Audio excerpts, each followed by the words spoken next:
प्यारे बच्चों, तो आप सभी को आपके अपने YouTube चैनल मिशन 2 पे आप लोगों का बहुत बहुत स्वागत है। तो झारखंड बोर्ड परीक्षा 2024 के लिए आज हम क्लास 10th के साइंस यानी विज्ञान का टॉप 30 क्वेश्चन को आज हम इस वीडियो में करने वाले हैं। ठीक है, जो आपके एग्जाम के लिए, आपके परीक्षा के लिए बहुत ही ज्यादा इंपॉर्टेंट है। ठीक है, तो चलिए देखते हैं ये 30 सवाल क्या क्या दिए गए हैं, सभी को हम लोग फटाफट इस वीडियो में कंप्लीट करते हैं। देखिए, इसका जो सबसे पहला का क्वेश्चन जो दिया हुआ है बच्चों, क्या दिया हुआ है? पादप अपशिष्ट संचित रहते हैं, तो कहां पे रहते हैं?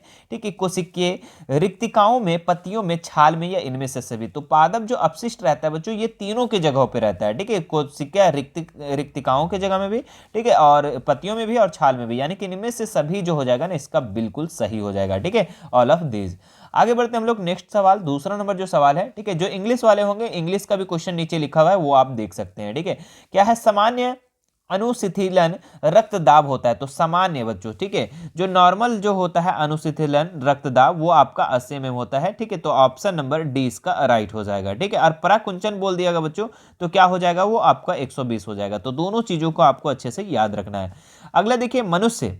ठीक है, मनुष्य जो हो गया, ये बिल्ली तथा चमगादड़ के अग्रपाद है। ठीक है, तो बिल्ली और चमगादड़ के जो आगे का दो जो पैर होता है बच्चों, ये क्या है? असमजात अंग या समजात अंग या अवशेषीय अंग या इनमें से कोई नहीं। ठीक है, तो मनुष्य के हाथ और बिल्ली के दो पैर और चमगादड़ के जो दो आगे का पैर है, जो अग्रपाद है, ठीक है, वो आपका क्या है? समजात अंग है। ठीक है, ऑप्शन नंबर 20 का राइट हो जाएगा। ठीक है, सभी का देखिए, जात एक ही है लेकिन काम अलग अलग है। ठीक है, आगे बढ़ते हैं। नेक्स्ट सवाल हम लोग क्या दिया हुआ है? पादप में फ्लोएम उत्तरदायी है। ठीक है, तो पादप में फ्लोएम क्या करता है भाई?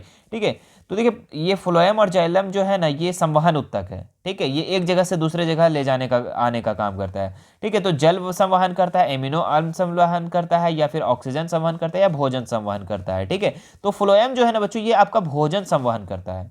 ठीक है, चूंकि आपको पता है जाइलम जो है, ठीक है, ये पेड़ हो गया। जाइलम जो है ना, ये आपका नीचे से क्या करता है? खनिज, लवण और पानी जो है, ये पत्तियों तक पहुंचाता है। ठीक है, और पत्ती से जो बना भोजन होता है बच्चों, ये फ्लोएम जो है, ये अन्य भागों तक जो जितना भी खाना उना है, ये पहुंचाता है। तो भोजन का संवहन कौन करता है? फ्लोएम करता है। और जल का वहन कौन करता है? तो वो जाइलम करता है। तो दोनों चीजों को आपको बहुत अच्छे से याद करना है बाबू।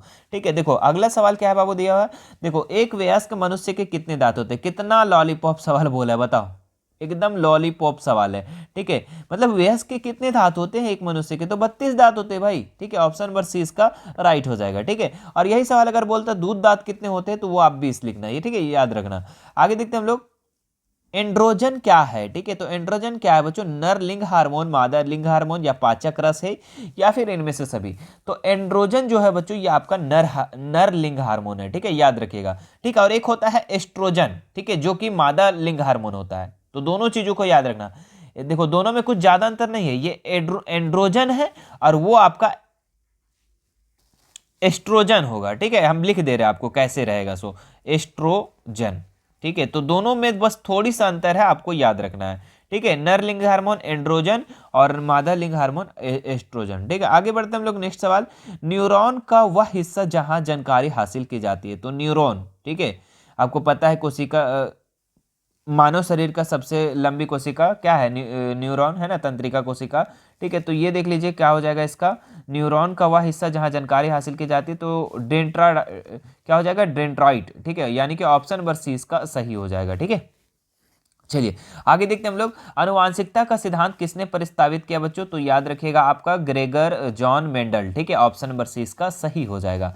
आगे देखिए, प्रकाश संश्लेषण की प्रकाश की अभिक्रिया निर्भर करती है। तो किस पे निर्भर करती है? तो ये सूर्य की रोशनी पर निर्भर करती है। ठीक है, ये जो प्रकाश अभिक्रिया है ना, ये किस पे निर्भर करती है? सूर्य की रोशनी पर। आगे देखते हैं नेक्स्ट सवाल। गुर्दे में उत्पादित मूत्र मूत्राशय में जाता है। ठीक है, तो कैसे जाता है बच्चों? तो मूत्र मार्ग से, मूत्रवाहिनी से, या ए और बी दोनों से, इनमें से कोई नहीं। ठीक है, तो इसका जो राइट आंसर हो जाएगा ए और बी दोनों से, मूत्र मार्ग से भी या मूत्रवाहिनी से भी। ठीक है, चलिए आगे देखते हैं नेक्स्ट सवाल हम लोग। रक्त क्या है भाई? तो आप लोग कितना बार जानते हैं रक्त क्या है? तरल संयोजी उत्तक है। ठीक है, तो कहां पे आपको दिख रहा है? तो ऑप्शन नंबर सी। ठीक है, क्या है? रक्त एक उत्तक है, टिश्यू है। ठीक है, फूल में नर प्रजनन अंग है। ठीक है, तो क्या हो जाएगा इसका? वर्तिकार्ग, या अंडाशय, या पुंकेसर। तो इसका जो राइट आंसर हो जाएगा आप लोगों का ऑप्शन नंबर डी, पुंकेसर। ठीक है, फूल में नर प्रजनन अंग क्या है? पुंकेसर है। ठीक है, और मादा प्रजनन अंग क्या है? तो ज्यांग। ठीक है, दोनों चीज़ों को आप अच्छे से याद रखना। ठीक है, ये क्या हो जाएगा, मादा का अगर पूछा तो ज्यांग और नर का पूछा तो पुंकेसर। द ऑरिजिन ऑफ स्पीसीज इनके द्वारा लिखा गया है। तो किसके द्वारा लिखा गया बच्चों, तो ये जो लिखा गया ना, ये चार्ल्स डार्विन के द्वारा लिखा गया। काफी इंपॉर्टेंट सवाल है, ठीक है, याद रखिएगा। आगे देखते हैं हम लोग, मानव आहार नाल का सबसे लंबा भाग क्या है। तो मानव आहार नाल का सबसे लंबा भाग जो है ये आपका छोटी आंत है। क्या है, छोटी आंत। ठीक है, अगला सवाल देखते हैं हम लोग, निम्न में से कौन मादा जनन तंत्र का भाग नहीं है। तो मादा जनन तंत्र का भाग कौन सा नहीं, देखिए गर्भाशय मादा जनन का है, डिंबवाहिनी भी है, अंडाशय भी, लेकिन शुक्रवाहिका जो है ये आपका मादा जनन तंत्र का भाग नहीं बच्चों, ये आपका नर जनन तंत्र का भाग है। ठीक है, तो दोनों चीजों को अच्छे से याद रखिएगा। आगे देखते हैं हम लोग, किस जीव में हीमोग्लोबिन नहीं होता है। तो जितने भी छोटे जीव जंतु होते हैं बच्चों, मक्खी, मच्छर, चमगादड़, ये सब जितना है ना, इसमें हीमोग्लोबिन नहीं होता है।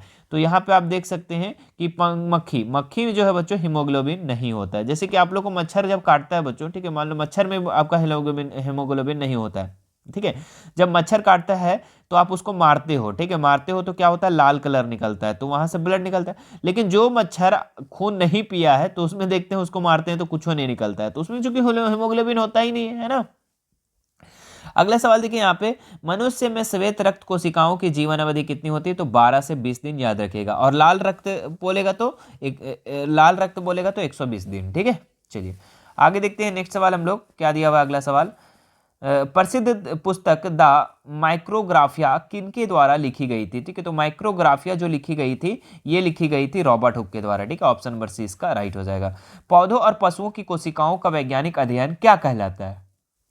तो ये कहलाता है कोशिका विज्ञान कहलाता है बच्चों, ऑप्शन नंबर ए इसका राइट हो जाएगा। अगला सवाल देखते हैं हम लोग, पौधों में भोजन किस रूप में जमा होता है। तो ये स्टार्च के रूप में होता है, ऑप्शन नंबर बी सही हो जाएगा। अगला सवाल देखते हैं हम लोग, अगला जो सवाल दिया हुआ है, दो पृष्ठों से घिरा हुआ कोई पारदर्शी माध्यम जिसका एक या दोनों पृष्ठ गोलीय है कहलाता है। ठीक है, तो एक पृष्ठ या दोनों पृष्ठ गोलीय है बच्चों, उसको हम लोग क्या कहेंगे। देखिए पारदर्शी बोल रहा है, सबसे मेन पॉइंट है पारदर्शी। दर्पण तो होगा नहीं, क्योंकि दर्पण में पारदर्शी होता नहीं है। ठीक है, त्रिज्या इसका कोई काम है ही नहीं यहाँ पे। ठीक है, और आपका गोलीय लेंस हो गया और समतल दर्पण, दर्पण भी कट गया, तो गोलीय लेंस जो हो जाएगा बच्चों इसका राइट आंसर हो जाएगा। ठीक है, क्या हो जाएगा, गोलीय लेंस। अगला सवाल देखिए, दंत विशेषज्ञ जो है मरीज के दांतों को बड़ा प्रतिबिंब देखने के लिए किस दर्पण का प्रयोग करते हैं। तो वो आप अवतल दर्पण का प्रयोग करते हैं बच्चों। ठीक है, समतल का तो करेंगे नहीं चूंकि बराबर दिखेगा, उत्तल का तो करेंगे नहीं चूंकि ये छोटा साइज दिखाता है। ठीक है, तो अवतल इसका राइट आंसर हो जाएगा चूंकि ये छोटे से बड़े को दिखाता है। अगला सवाल देखिए यहाँ पे, किसी उत्तल लेंस की सामने 2f और अनंत के बीच कोई बिंब रखा गया तो इसका प्रतिबिंब कैसा बनेगा। ठीक है, तो देखिए कोई भी उत्तल लेंस है बच्चों, ठीक है, उत्तल लेंस इस तरीके से होता है। ठीक है, और इसमें क्या है कि यहाँ पे 2f और अनंत के बीच, ठीक है, देखिए यहाँ पे आपका f होता है, यहाँ पे आपका 2f होता है। ठीक है, और 2f या फिर अनंत के बीच मान लो इधर रखा गया। ठीक है, तो इधर जब रखा जाएगा बच्चों तो इसका जो बनेगा ना, जो फिगर बनेगा ये बनेगा छोटा बनेगा, उल्टा बनेगा और वास्तविक बनेगा। तो ऑप्शन नंबर ए इसका राइट हो जाएगा 23 का। ठीक है, चलिए अगला सवाल देखते हैं हम लोग। अगला जो सवाल दिया हुआ आपका क्या दिया हुआ है जी, मानव नेत्र अभिनेत्र लेंस की फोकस दूरी को समायोजित करके विभिन्न दूरियों को रखी वस्तुओं को फोकसित कर लेता है। ठीक है, ऐसा हो पाने के कारण क्या है। तो ये समंजन क्षमता के कारण होता है बच्चों। किसके कारण, समंजन क्षमता, ऑप्शन नंबर 20 का बिल्कुल सही हो जाएगा। ठीक है, अगला सवाल देखते हैं हम लोग, क्या दिया हुआ है, कॉलम 1 में दी गई राशियां सुमेलित करना है ना। चलिए देख लीजिए कौन सा सुमेलित होगा इसमें। देखिए विद्युत विभवांतर, ठीक है, विद्युत विभवांतर किसका, इसका इसाई मात्रा क्या है बच्चों। ठीक है, और विद्युत धारा का क्या है, शक्ति का क्या है, प्रतिरोध क्या है। विद्युत विभवांतर जो है ये आपका वोल्ट का है, सबसे पहला बात कि उनका 4 हो जाएगा। विद्युत धारा का क्या हो जाएगा, तो एम्पियर हो जाएगा। ठीक है, दूसरा का पहला हो जाएगा। ठीक है, विद्युत शक्ति का क्या हो जाएगा, वाट हो जाएगा, और प्रतिरोध का क्या हो जाएगा, तो ओम हो जाएगा। ठीक है, तो आप देख सकते हैं यहाँ पे कि पहला का चौथा लय है। ठीक है, तो पहला का चौथा ऑप्शन नंबर ए में है और डी में है, तो ऑप्शन बी और सी तो कट गया, सीधा सी बात है।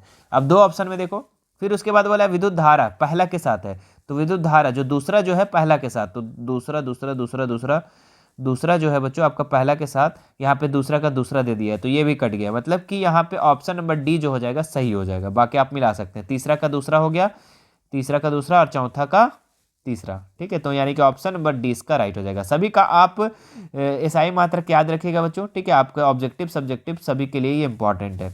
देखिए अगला क्या है, दो चालक तार किसी जिनके पदार्थ लंबाई और व्यास समान है किसी विद्युत परिपथ में श्रेणी क्रम में और फिर पार्श्व क्रम में संयोजित किए जाते हैं, तो श्रेणी क्रम और पार्श्व क्रम संयोजन में उत्पन्न ऊष्माओं का अनुपात कितना होगा, तो ये होगा बच्चों ये 1:4, यानी कि ऑप्शन नंबर सी इसका राइट हो जाएगा, ठीक है, याद रखिएगा। अगला सवाल देखते हैं हम लोग, किसी विद्युत धारावाही सीधी लंबी परिनालिका के भीतर चुंबकीय क्षेत्र क्या होता है, ठीक है।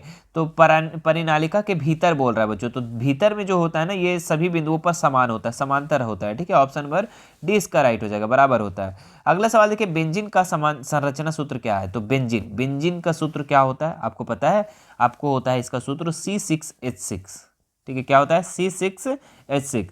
तो यहाँ पे आप देख सकते हैं बच्चों, यहाँ पे तो देखो C 6 ठो है, देखो तो आप ए नंबर में अगर हम बड़ा करके देखें तो 6 ठो सी है और एच के ठो है आपका 2 2 4 2 6, ये तो चलिए ठीक है, लेकिन इसमें तो होगा नहीं चूंकि बड़ी मनी 6 है, ठीक है, बहुत सारा 6 है, एच है, सॉरी बहुत सारा एच है तो ये कट गया, ये भी बहुत सारा एच लग रहा है हमको, देखो 4 2 6 बहुत सारा है। तो यहाँ पे देखिए 2 2 4 2 6 इसमें और इसमें, ठीक है, ए और सी में कौन सा ऑप्शन सही होगा, तो देखिए इसमें जो है ना ए कट जाएगा, क्यों कटेगा पता है, क्योंकि सी के साथ देखिए डबल बॉन्ड यहाँ पे भी लगा और यहाँ पे भी लगा, और सटा सटा बॉन्ड कभी नहीं लग सकता है सी के साथ, ठीक है। देखिए डबल बॉन्ड लगेगा लेकिन एक छोड़ करके एक लगना चाहिए, देखिए यहाँ पे सी जैसे है ना, तो यहाँ पे डबल बॉन्ड लगा तो अबर एक ठो लगा, ठीक है, अबर सी लगा तब डबल बॉन्ड लगा, ठीक है। तो लगातार डबल बॉन्ड नहीं होना चाहिए, है ना। तो इसमें से ए इसका गलत हो जाएगा, यानी कि ऑप्शन नंबर सी इसका सही हो जाएगा, ठीक है। चलिए अगला सवाल देखते हैं हम लोग फटाफट, निम्नलिखित में से समजातीय श्रेणी है, तो इसमें से आपका समजातीय श्रेणी बताना है। तो देखिए CH4 और C2H6, ठीक है, तो 2 दूनी 4 2 दूनी 4 और 2 6, यानी कि ये आपका एल्केन का सूत्र है बच्चों, ठीक है, एल्केन का सूत्र है। और यहाँ पे आप देख सकते हैं इसमें जो है समजातीय नहीं है, क्योंकि ये देखिए एल्कोहल का है और COOH ये ओइक का है, ठीक है, कार्बोक्सिलिक का, ठीक है। तो यहाँ पे ये कट जाएगा, और यहाँ पे आप देख सकते हैं इसमें एल्कोहल का है और इसमें आपका एल्केन का है, तो ये भी कट गया। यहाँ पे आप देख सकते हैं OH और OH, यानी कि बच्चों ये पहला और चौथा इसका राइट आंसर हो जाएगा। पहला और चौथा कहाँ पे, ऑप्शन नंबर बी, तो ऑप्शन नंबर बी इसका सही हो जाएगा। चलिए लास्ट सवाल हम लोग देखते हैं क्या दिया हुआ है, 2 सवाल और है। पृथ्वी की भूपर्पटी के रूप में प्राकृतिक रूप में पाए जाने वाले तत्व ये यौगिकों को क्या कहते हैं, एस कहते हैं, गायन कहते हैं, या खनिज कहते हैं, धातु कहते हैं। चलिए इसको आप लोग कमेंट करके बताओ फटाफट, इसका आंसर सभी का कमेंट आना चाहिए, ठीक है। चलिए देखते हैं कितने लोग कमेंट करते हैं। अगला सवाल देखिए यहाँ पे, दांतों का क्षय कब प्रारंभ होता है, तो बच्चों जब दांतों का क्षय कब प्रारंभ होता है, जब हमारे मुंह में अम्लता मात्रा बढ़ने लगती है। तो बताइए इसका भी आंसर क्या होगा, ये भी आपको कमेंट करके बताना है। जब pH मान 5.5 से अधिक होने पर, 5.5 से कम होने पर, 7 होने पर, या इनमें से कोई नहीं। चलिए इसका आप लोग को आंसर पता हो जाना चाहिए, ठीक है। तो दोनों का आंसर आप लोग को नीचे कमेंट करके बताना है, ठीक है।